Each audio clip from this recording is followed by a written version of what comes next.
Do-da-da-do-da. Wait, are we starting again? Yes. Welcome to the show, everybody. That was our jazz intro. We hoped you liked it.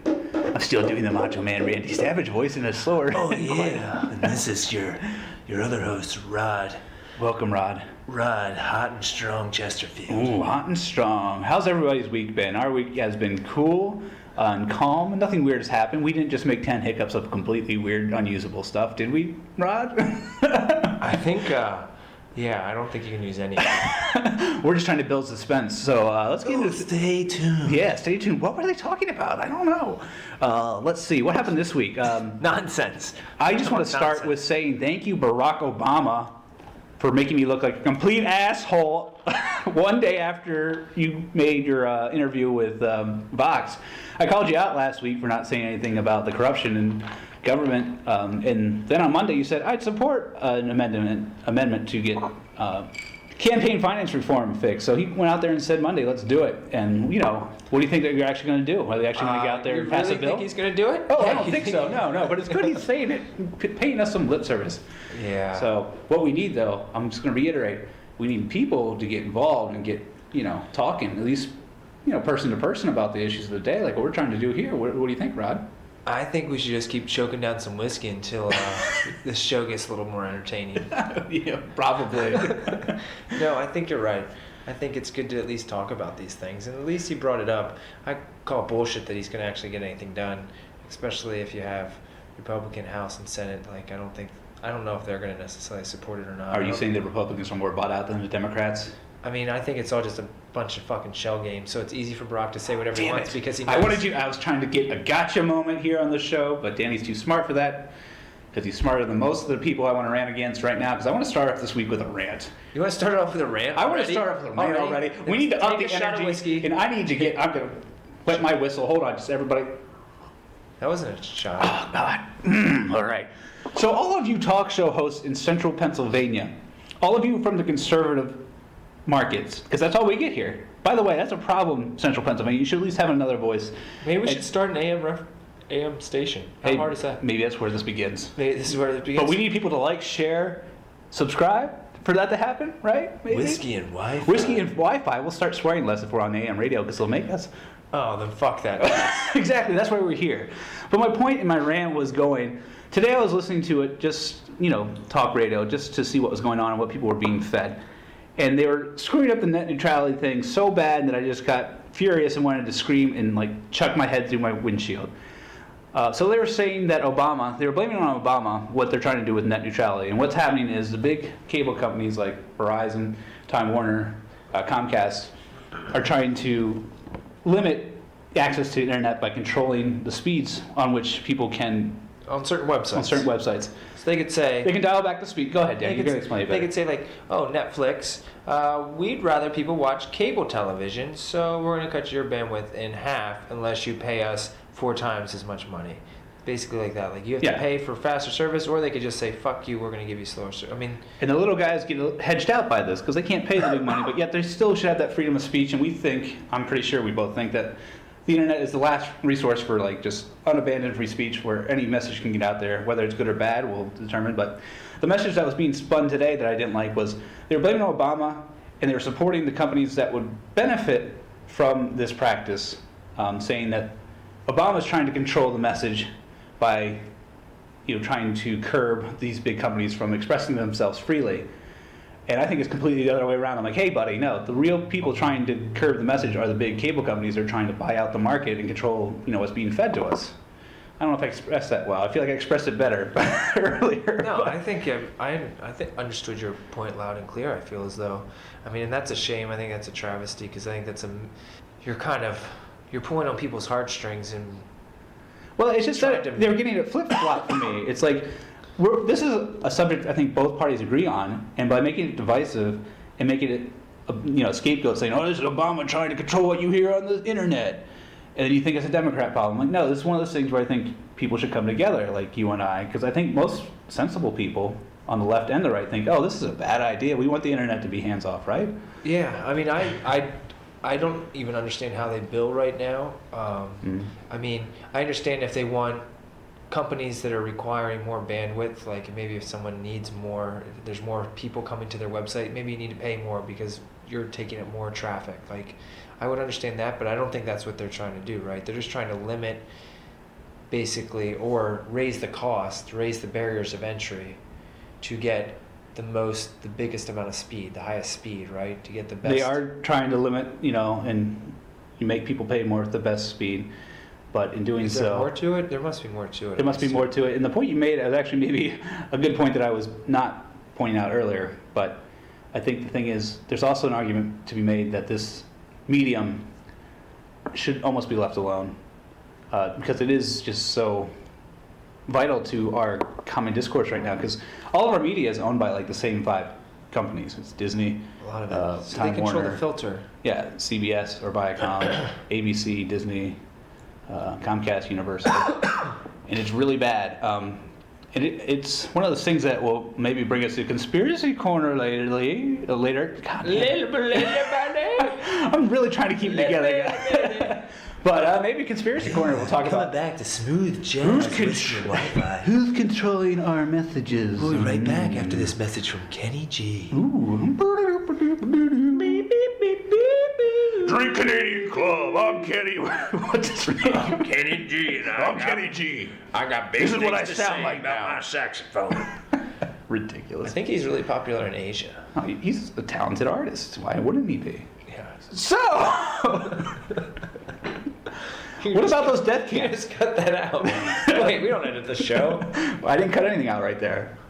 What death camps are you referring to? I was also trying to play on our conspiracy corner, but I wanted to also take a hard left turn, because I like to promote it, into a subject we want to talk a little bit about, and that's the healthcare thing. It's become a topic the Republicans are fighting against again this month. Doing it again. Every freaking 3 months. How can we repeal Obamacare?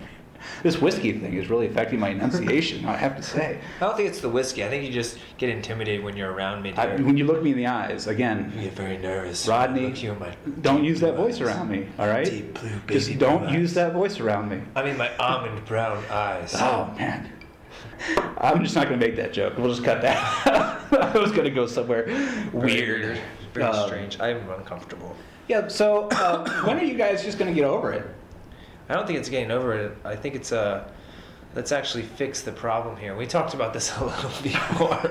I was only being a dick to play the character. You're looking at me like, what the fuck, dude? This is how the argument is framed for everybody. The left is like, everyone on the right's an asshole because they want people to die. They don't want people to like have rabies or whatever they get.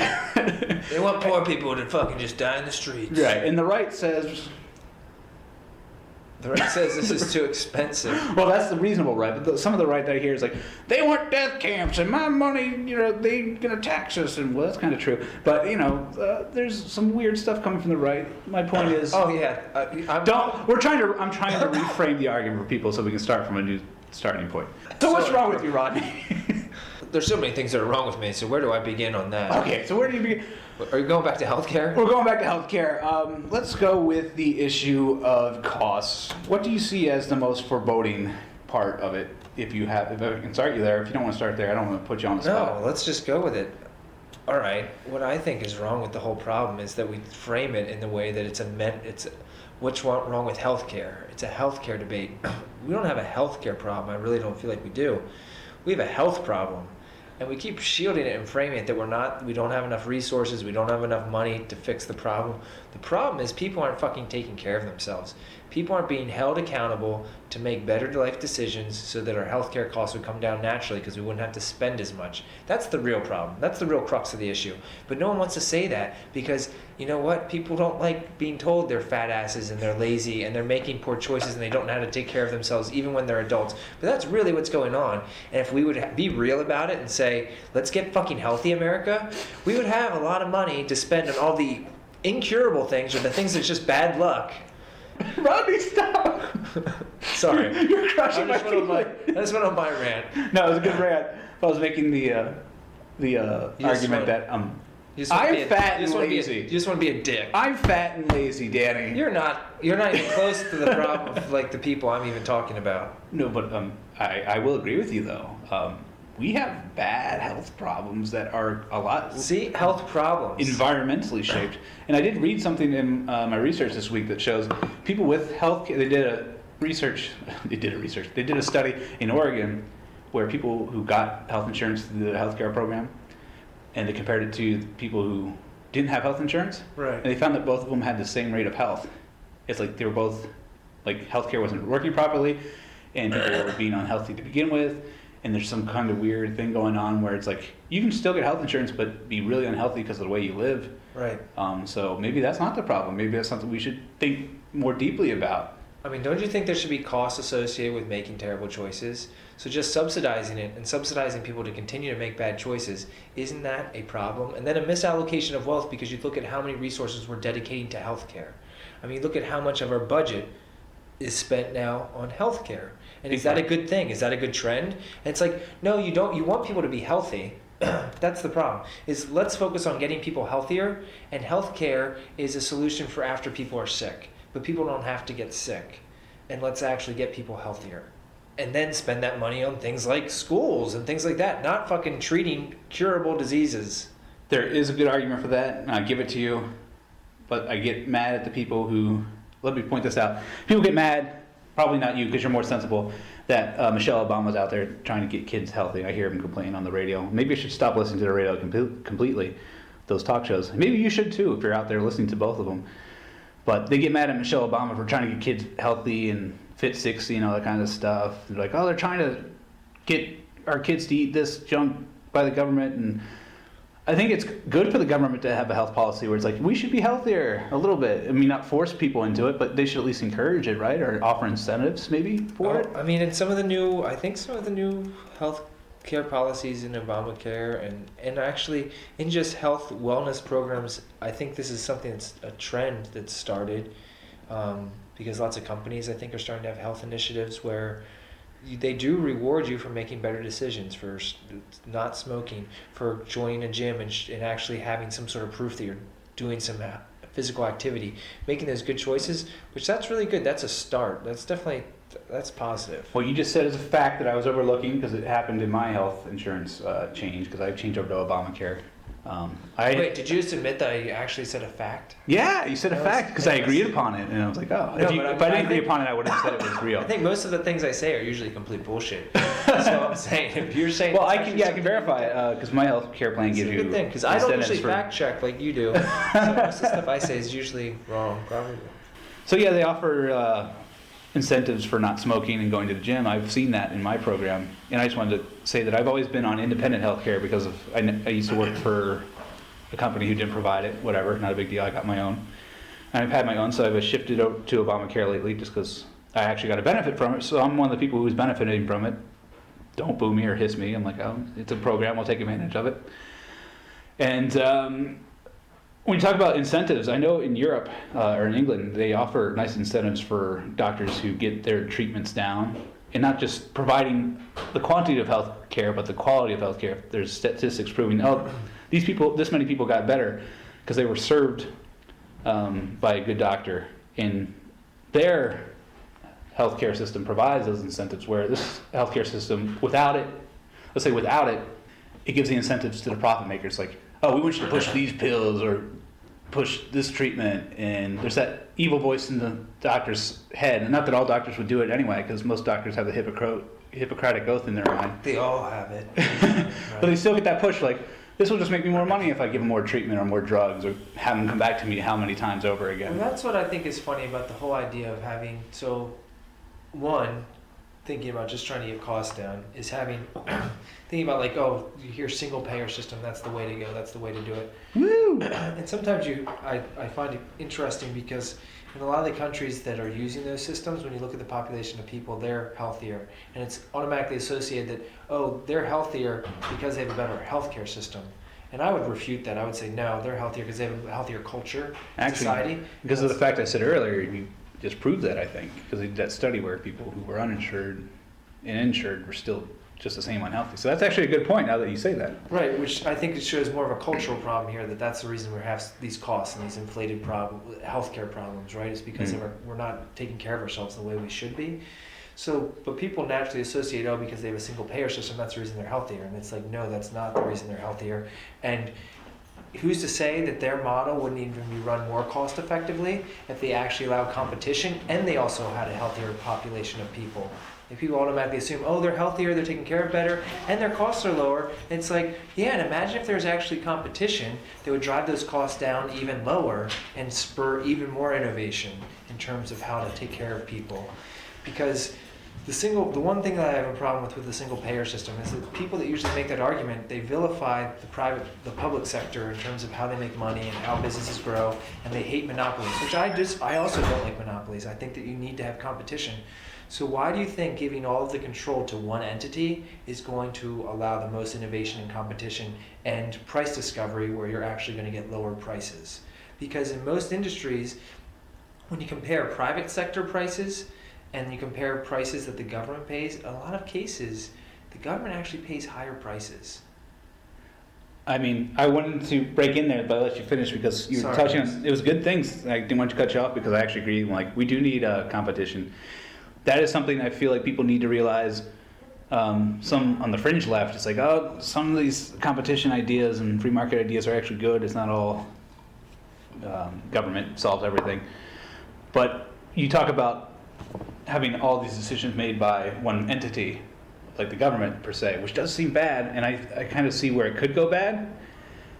But again, I don't want them being made by the same 3 pharmaceutical companies or the 3 health insurance companies, because I don't trust those people. I trust our government more because we run our government.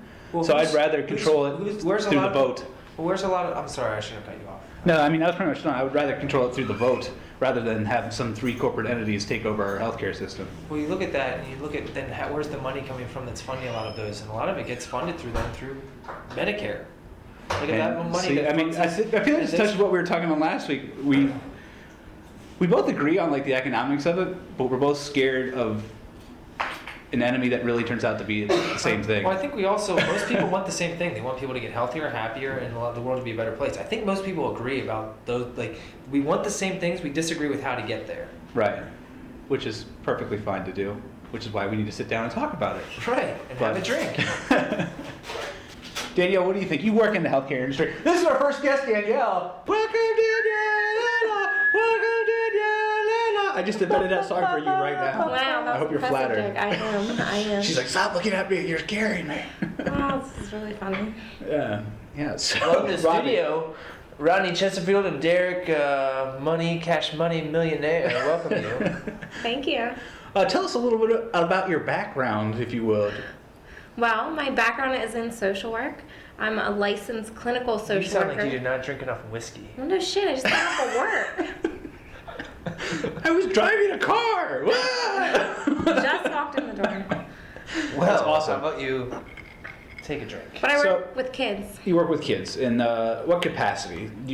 How do you receive them? They come to you for what? Mental health therapy. Mental health therapy. So they are in the healthcare industry to some extent. Yes. So you would agree that healthcare costs are too high and are driven by giant bureaucratic systems that need to be changed, right?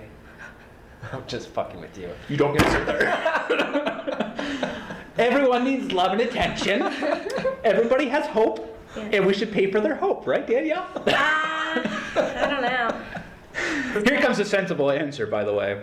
We were playing two extremes. So it's actually interesting now working with all said people and seeing the differences in behavior and I don't know how to put it in a nice way. Don't worry about being politically correct. I mean, the people that and this is not all people that receive assistance, but a lot of them, it's their, I don't know, after a while, almost get a sense of entitlement. It seems like they deserve to get that. And I've heard this. Sorry, I've heard that before. You heard this? I heard it. I heard it here. Dang it, Danny! I'll tell you what. In Kentucky, they had these things called doctors with their stethoscopies and thingies. Sorry, continue. Now I've heard this argument. Rodney Chesterfield. from enough people, and I don't know who this is going to reach, but let's pretend it reaches more people than it does. There's You're reaching me, Derek. yeah, it reaches maybe a segment of society who's not used to coming in contact with said people, and I think this is a voice that needs to be heard more often and believed. People are just like, oh, people just want to rag on the poor and they're always complaining all the time and they need to be nicer. I don't know, I did that in a redneck voice. That should have been the liberal elite voice. Yes, people just like treat the poor badly because they don't understand them. But I'm like, do you actually understand the poor people? Is that how elitists sound? I don't know. We always have fun. But we're an elite person. You always have a sinus infection. It's interesting though, because even on the flip side though, like take medical assistance for example. Stop trying to get the show back on the track. She's the one actually bringing it The back. government, they make it difficult for the people that need care to access the care, like put hoops in place almost on purpose for them to have to jump through. Almost, I don't know, it's like they're trying to discourage them from getting the shit, because I don't know. Well, we could do a whole little rant on how complicated this system is, and I think it's a little bit needless to be that complicated, personally. Yeah. And I think part of the problem that The develops from government that is really good at simplifying it, right? that's the thing. The government isn't, but they could be. They just aren't, and I feel like it's still in league with the corruption because the people writing the laws are still the healthcare industry, or like we were talking about last week, it was Wall Street. It's just not good, sensible, honest people, and we don't elect good, sensible, honest people. So I guess that's where you're kind of guilty for making it that way. But then if you actually study like legalese and how to make a legal document binding, it has to be a pain in the neck a little bit. So there's kind of like a two-way road there. At least that's my opinion on it.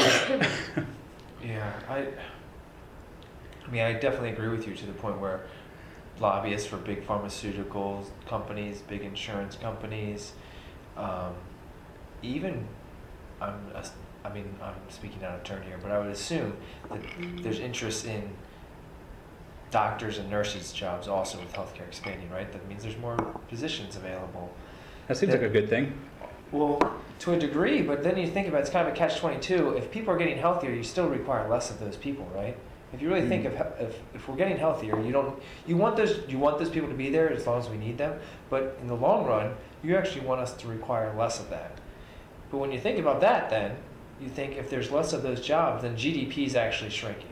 And government generally encourages GDP to have this upward trend forever, so that there's always more and more and more and more tax revenue, so there's always room for more spending. Like all of their projections are everything going up. But you think if we do the right things, that industry would shrink. That demand would actually go down. We need less of those things. And that totally contradicts the model that our government wants right now and is supporting. Because so much of our economy is built around healthcare. There are a lot of doctors, a lot of nurses, there are people that are making the drugs, there's people that are selling the drugs, there's all of the fucking the CVS's of the world. I mean, there's so many jobs that are built around that. And if we made the right decisions and made the right choices, our economy would actually shrink. You're right about that, but there's a point to be said that in the long run, that's how healthcare should function, but we still have so many ailments and maladies out there that we need this kind of gung-ho. Let everybody get on board. Let's pour money into it and fix our world's health problems. Wouldn't it make more sense to get everyone on board a wellness program and get healthy, and then so we'd have all of those resources to allocate to the people who have diseases that are not preventable? I think so, but I think a government structure could provide that. But so we're basically, I think Danielle kind of made this point. Yeah, we're cutting Danielle completely out. we're basically, by subsidizing it, you feel entitled to it, and there's no real reason to get better. People are pain averse. Like if you give them pain and you say, hey, we're going to just make it go away and you're not going to have to pay for it, are you going to fix the problem? Or are you just going to be like, all right, I'm going to take this pill and that makes my blood sugar go down and then I'm healthier? Or are you going to stop eating a cheeseburger for lunch and dinner 4 days a week? I think that's a really good point. I don't know if you can tell this from where you work, but do people prefer, you're not limited, but you're just a very small sector of a large problem that we're talking about. Sure. Do you notice people looking for an easy out or doing what's more responsible in the long term for their health? I mean, it depends, and every person's different. You get a little bit of both, or ones that just want a quick fix and just want the problem to be gone without having to do a lot of work or put a lot of effort into it. then you do have people who are genuinely care and want the help and will do what they have to. And I think that's where the divide comes, because I think people on the left think all the way about the latter, and the people on the right who are very opposed to think all about the former. Again, we're getting two sides and we're dividing it probably incorrectly, but there's two sides to this coin, and there probably is a solution in the middle. And I just feel like, again, we'll get into a whole other subject, it's kind of hot button. People are paying a little more in their insurance this year. And for me, it's frustrating, but I've honestly never been a guy who doesn't mind paying his taxes. For me, it's frustrating because I'm like, yeah, we've been saying this since 2010 this would happen. B, we should pay a little more for better care, and I feel like we are getting better care. And like, I guess those are my only 2 points. It's just like, if we want the system to be better, maybe we need to invest in it more and use it better and be more responsible about it. But I think, and the point I'm trying to make and tiptoeing around is, there's responsibility on the consumer and the provider, and I think the government is the safer body to, bring those two in line, rather than letting the free market make this oligarchy that's come into form choose who's going to live and die. To be really dramatic about it, because that's not what they're really doing. But I'm just trying to be. I mean, to a degree. That got too serious, so I had to give like. No, I don't necessarily disagree with you. I would just argue that part of the reason that the oligarchy, if you will, has been able to form is because it's been hedged up by the fact that government controls such a large volume of the spending at this point. And then if you had a free market with more choice where people are making independent decisions and people are actually looking at the fixed costs of healthcare. I mean, when's the last time that you actually went to get a procedure or had something done, you actually knew how much you were spending? Because you're shielded by insurance and you're shielded by all these things that actually hide the full cost of what you're paying. That's and true. if you shelter that cost more and more, which through a lot of government bodies, that's what happens. Like when you have single payers, you don't even look at it, you just get the care. You have no visibility of what's being spent, of what it's costing you. Where does the price pressure come in point? Well, I mean, if you went to a doctor's office and there were actually prices up everywhere and it was deregulated to the point where you could actually go into different doctor's offices and just get procedures and you could price shop, like you go online, you price shop everything else. Why can't you price shop doctor's offices? You can online now. Well, kind of, sort of, but not really. You can't go across state lines, I don't think. Like, I don't think I could go down to a doctor so easily unless it's a really specialized thing. I think you're right about that.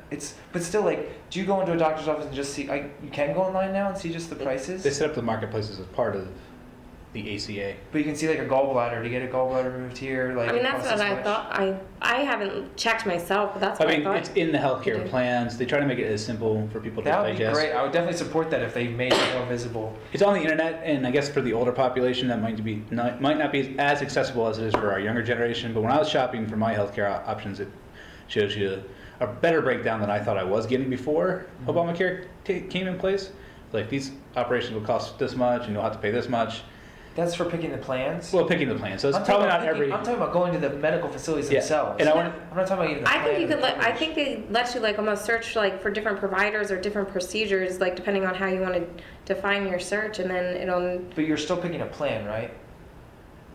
No, Like I then think you- you already have your plan, and then you're picking Oh, okay. someone within your network Oh, and yeah. looking That's at the a good point. different prices I guess across I have the that board. right now, to be honest. I might already have that through mine. I guess Yeah, I generally you might do it through your individual Okay. provider or insurance provider. So maybe I'm just an idiot and you can look up these prices a little bit better than I thought you could. I mean, yeah, you can definitely doctor shop. There's all.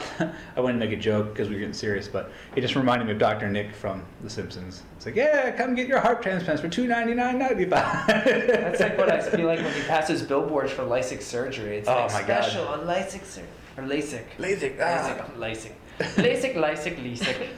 Yeah, I mean, well, I guess it's good just to have that option, but if you are searching for the cheapest deal, maybe invest a little bit. Maybe that's the advice I want to pass on before we Usually keep I feel moving like on. with big investments like that, if you're getting a surgery, a lot of people would probably pick like, oh, okay, let's look at least the middle of the road.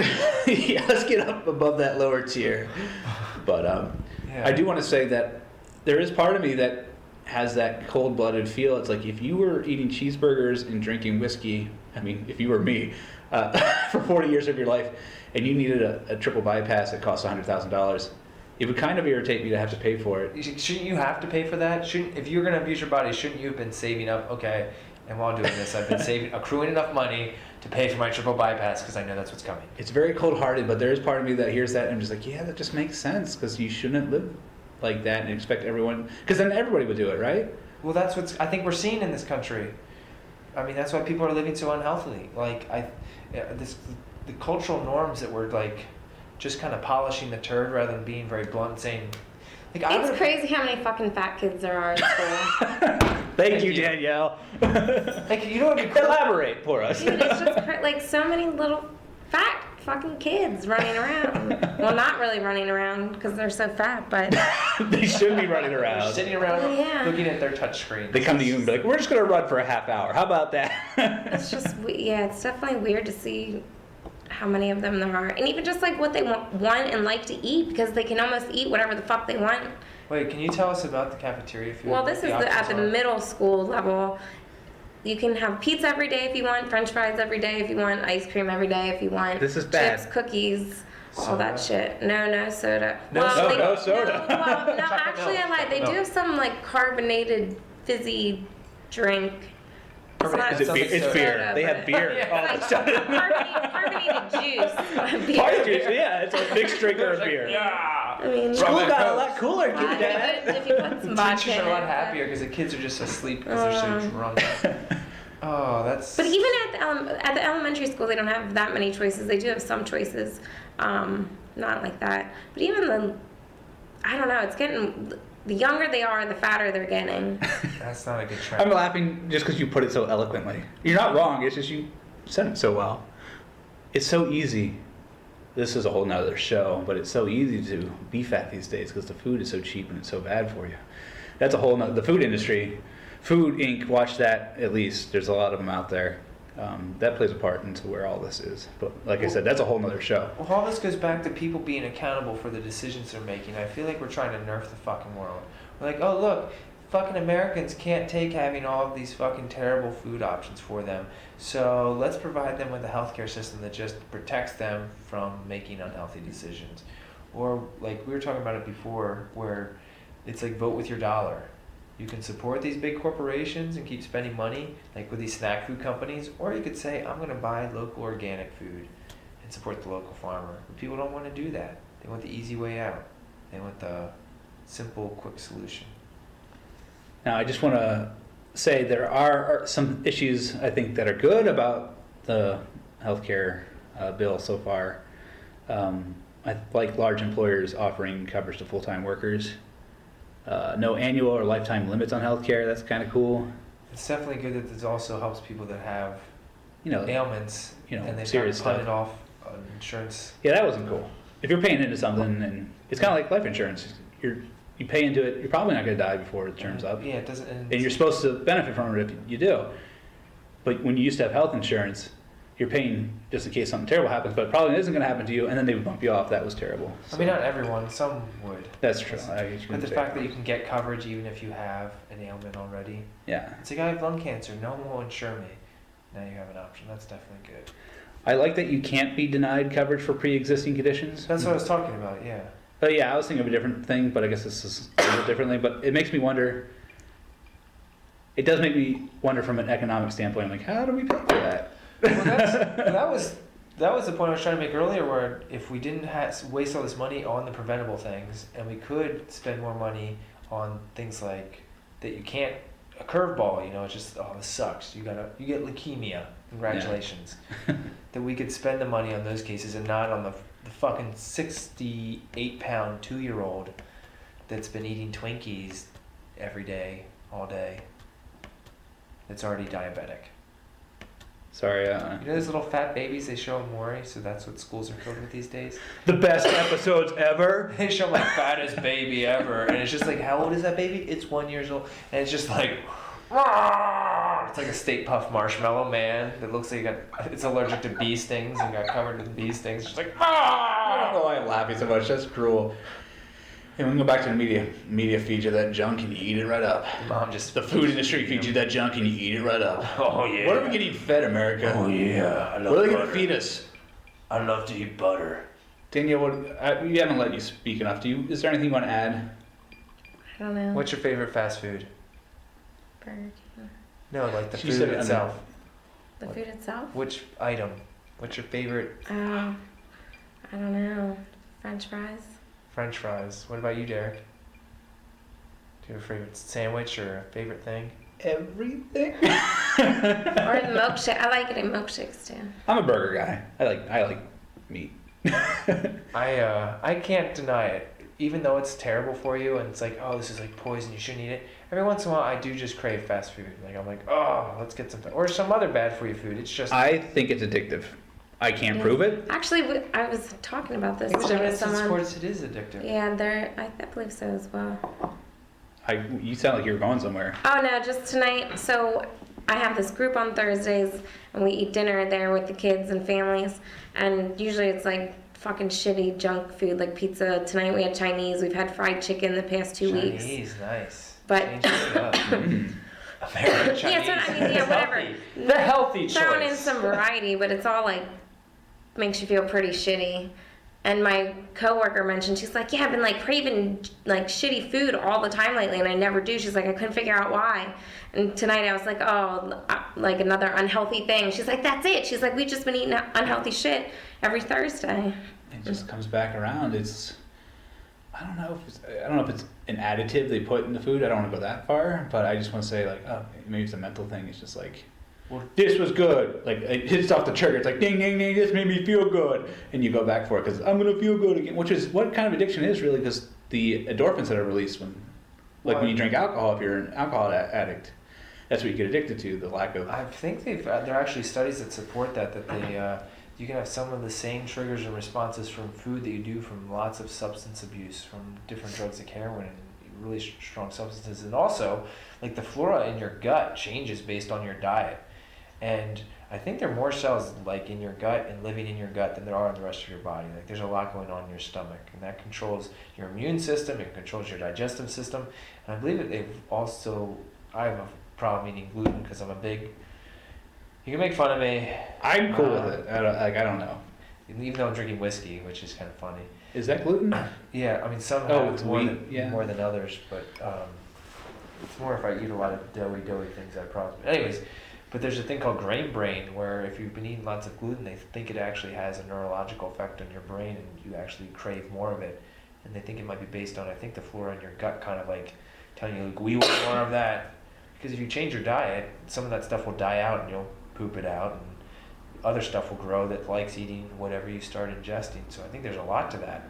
That the things you eat might make you want to crave more of that, and can control, like, I think there's definitely something to that. I'm full of shit. Google search that. Fact check. Google it. Google that shit. Google that shit. This is halftime top up, but we've gone so long. We've already had a guest, and we've already gone so long on healthcare. We're also going into conspiracy corner.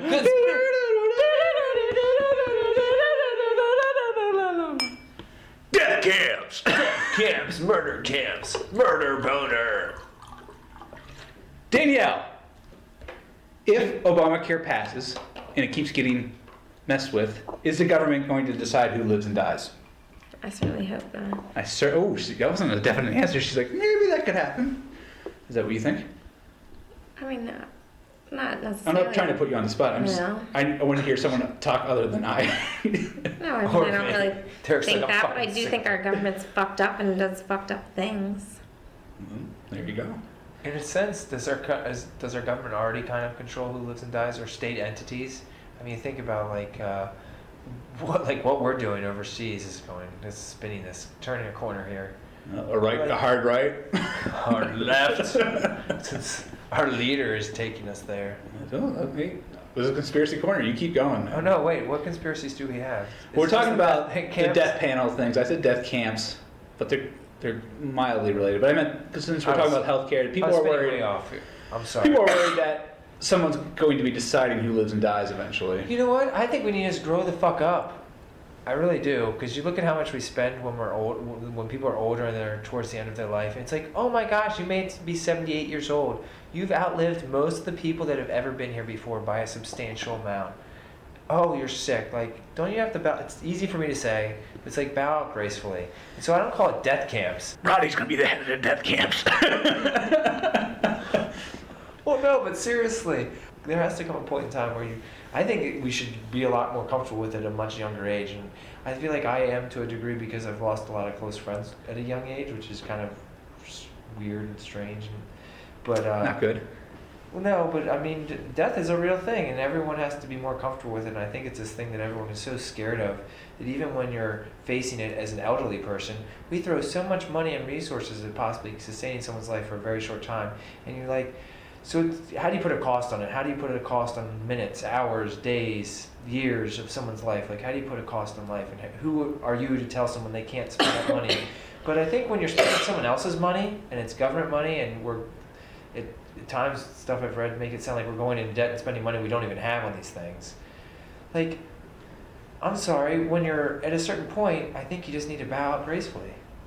Hey, I mean, you make a good point, and it kind of made me go to this flash topic or hot topic. Flash topic! Flash! Assisted suicide. I don't know why I just went there, but you just made me think of it. When people get old and they're ailing, Or if is it you're okay young, to yeah. let them go? I think so. I think so. You know, I think we all three agree that, and I think it's a huge generational gap. We're seeing that a lot more in politics today. Like, if you're like, you have a migraine every day, all day for the rest of your life, and they can't fix it, and it's just like, maybe that's a bad example, but like, if it's like excruciating pain where you can't sleep and you're vomiting and just like, and you just feel awful and like dog shit, and it's just like, this is how you're gonna feel until you die. I mean, this is forever. That's a hard thing to swallow if that's your reality. Like, if it's just life's miserable, like, I don't know how to. Yeah, who are you to say no? You have to fucking tough it out, kid. Yeah. Suck it up. And people get into point. I'm gonna walk around this. As you get older, you get diseases that you can't come back from. Like, even like in your mind. I guess you can't decide when people like should dementia? die. Dementia. That's what I'm thinking of.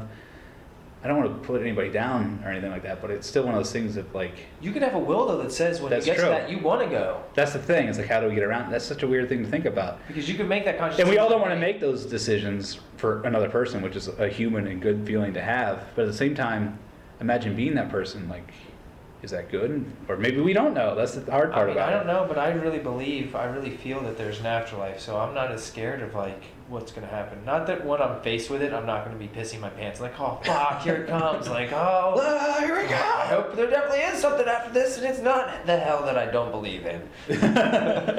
Listen to our hiccups. Listen to Rodney and Derek's hiccups late at night and touch yourself. Danielle does it all the time. And she just left the room. Danielle, come back! And there goes our first guest. She was pissed. She said, never again. But I think you touched on something, though. Even talking about assisted. When I think about you, I touch myself. You're like, you touched on something. I was like, yeah. Going back to the We late talked about night. assisted suicide. And we talked about death panels and kind of having the government decide who lives and dies. If you have assisted suicide, doesn't that lend the government a tool to decide who lives and dies? This is being the conspiracy theorist. If that's written into law, oh, we can decide when people, if they have such and such a disease, they should be killed. Isn't that creepy? Yeah. Having them decide that when they should, I mean, I'm not saying that's what's happening, when they hit the switch. but if it evolves into that, Why don't like, they just let people decide themselves? that's where I think it should be. I guess the point I didn't make properly is, are we on a slippery slope if we decide that? The slippery slope argument is like a fallacy to begin with, Right. usually. But sometimes it works, you know? Sometimes the slippery slope actually comes true, right? Yeah. Definitely. That's why it's, I think. I'm just trying to keep our conspiracy theorists with us, so. But right now, because they're thinking, oh, assisted suicide, they're on the side that wants to kill everybody and they want the New World Order. Die, motherfucker, die. But we're just putting it out there. Yeah, I think they should. If you know, we're really addicted to reality TV, so they should just make a reality show out of it. That's a little weird. I like that response. That's a little weird. Do you think I was serious? Rodney was not serious. Body was not serious. Danielle, since we brought you in so obtrusively, I don't think I used that word correctly, but is there anything you would like to talk about that you want to get off your chest? Is there anything bugging you about politics or the world or current events today? Or healthcare specifically. Well, actually, Here we go. We got a rant coming. No, this is Take a just shot. this is just something that's going on in my life at the moment. I don't know that I never had to deal with it before. So I recently switched jobs and I'm joining a private practice. And a part of my job is when I see clients and provide the service, I have to bill their insurance company.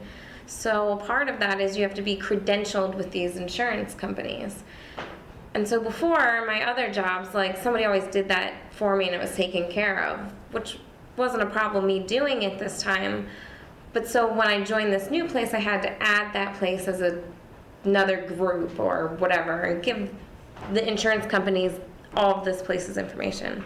But so I'm already credentialed with all these companies, so I was thinking like it should be pretty simple to just like add one more Right. thing to it. And it has just been such a fucking process. And I don't know, just so many different things with insurance companies, like all the hoops to jump through. The red tape, as they call it, right? Yeah, it's just bizarre. It's. I get that argument, and I feel like, in a way, if people want to create jobs, that's a bad way of creating jobs. Like, I don't like that you're having to do more work than you should be. I feel like that should be almost two persons' jobs, the way I just understood it in my drunken brain. But is that the way we want to create jobs, and is that a good thing to do or not? It obviously sounds like a problem. And that's where I think government could actually help, is we're coming up with a standard to help mitigate those types of issues, where you slow down the care and the ability for people to give care, where you create standards and just allow people to, you know, create a forum where the people can, like, your credentials could easily be, once you hit that level, it's like, okay, you're open to all insurance companies, because all insurance companies are like, you know what I mean? Is Yeah. that making any sense at all? Yeah. I hope don't so. know, it's such a process. And they do like re-credentialing things, like I don't know, after a certain period of time they'll want all the information again, like verify things. I don't know, that was just random and something that's been No, but it's a very valid point that a lot of people don't think about, because they just like to bitch. They hear stuff on radio like, oh, this is bad because of this, and this is bad because of this, on either side. And the people that are inside it is like, no, this is why it's really bad. And This is what's a lot of really people don't bad. get to hear those voices because it's more about yelling at each other, which is what goes back to my rant that started this whole episode. Just yelling at each other. Fuck you, Derek! You go fuck yourself, you evil prick! Like that. So I want us to get away from that. But I know we're going to do a whole episode about this one day. But would the healthcare industry be served better if people got paid better? Right now, there's this whole sector of society who wants to have healthcare, but they can't afford it. Are we paying enough to the people at the bottom? A minimum wage segue for another episode. We'll have to wait and see. What do you guys think now? You can rail me. I don't mind. That's what we're here for. I think the problem is that we're misspending our money already. I don't know if it's a matter of, I want everyone to be making more money, for sure, but I'm not, well, yeah, I could go so many different directions. Yeah, we're What do you think, maybe Dean? we're No, too I don't know. simple. Even I don't. Until this move I'm making, which I'm still not. I need to establish a full caseload to make money. But I mean, I have a master's degree and a professional license, and with what I was doing before, I wasn't. I don't know. If you break it down to hourly, like what is minimum wage right now? I don't even know. I think in this state it's Yeah, there it $8.15. is. Okay. No, I mean, I was making more than that, but it's just weird, the variations across the board in our society of pay, and I don't see how it works out. Like, I don't know, I'm kind of not making sense, I think, but... No, I mean, it doesn't make sense. So you can't make sense in a thing that doesn't Like, make I was sense. making shit, I felt, for the level of education and You are not experience I alone. have. There's a lot of people out there, there's been articles written. There's a lot of well-trained, educated people who are getting paid not enough to... Well, I'm sure you're getting paid enough to pay back your bills, but there's a sector struggling with lower income and saddled with a lot of debt from their education, that kind of thing. But like I said, that's a whole other issue. But you can go on to Well, it I if was you going want. to say, but I also know people with a high school diploma making, again, back to my prior job, more than me. Oh, yeah. So, There's- but at the same time, like, I don't know, I think, I know certainly there's people that don't have high school diplomas, but like, I I think definitely have getting my... a job with you know, to make that kind of money with a high school diploma is there. Those jobs exist. I think there's a whole another show on that too, that there's this kind of racket with college education these days. I called it a racket on purpose. It's because completely a racket. I mean, yeah, that's a whole other subject. And we've gone, I think, pretty long this week. We didn't go too long. Is there anything else? I don't want to cut anybody off. I feel like we didn't cover this topic very well. We need to look at this again. after We'll come doing back to research. it. We wanted to give you something to feast Not on this that week. Danielle, not that you. Danielle did that. helped us. No. Without Danielle, you guys good put me on the God. spot. You wouldn't have. Yeah, this show would have been really bad. Yeah, but Danielle, well, thanks for joining us. We'll hope to have you back soon. I love talking to you. Oh, is it? Oh, she's drinking more. Well, we might drink more. You might have to listen to our hiccups that Yeah. follow after it. But this is all we got for this week. Thanks for tuning in. I know last This week is a little dry. last week went long, a little drunk. This week we had a lot of facts to feast through. Healthcare is, one of those topics, but we all care about it, right? So we talked about it. So I'm glad you listened. We'll talk more. We'll talk more. We'll probably come back to it. Send us some messages about subjects you'd like to hear. Yeah, like, Or share, subscribe. if you'd like to hear some new segments. If you have any ideas for new segments, We're here to please if you. you've made it this far through this episode, And if this is your first episode, thank you, and go back to the other three. Or maybe We're just we'll- getting our training wheels off. or maybe we'll throw this back to the beginning. Yeah. Yeah, give us a break. It's our third time, right? Thanks for listening. Cheers, eh? Until next time, it's been good chatting with you Good over chat. a drink. Over a drink. Do it every week. Until next time. Dude.